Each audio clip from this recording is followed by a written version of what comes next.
குடும்பத்துக்காக மாடாய் உழைக்கும் கணவர்களுக்கு தினமும் டீ, வடை மற்றும் இதர செலவுகளுக்கு இடைவெளி நிதி 100 ரூபாய் ஒதுக்கீடு.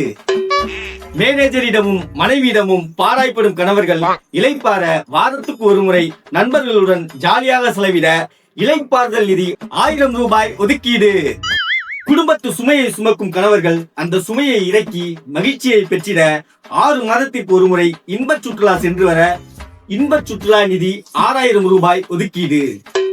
மேலும் மனைவிமார்கள் வாரத்திற்கு 2 நாள் அவர்கள் பிறந்த வீட்டிற்கு சென்று தங்கி வர குடும்ப இடர்பாடு நிதியில் இருந்து 1000 ரூபாய் சுதந்திர நிதியாக விடுவிப்பு. சரிங்க, இதுக்கெல்லாம் காசு எப்படி சமாளிக்க போறீங்க? நம் குடும்பத்துடைய தற்போதைய கடன் மதிப்பு 10 லட்சம். மேற்கொண்டு இந்த நிதிகளுக்கு நாம் கடன் வாங்கி செலவு செய்யத்தான் வேண்டும். இன்னும் 50 ஆண்டுகள் ஆனாலும் இந்த கடனை நாம் அடைக்க முடியாது.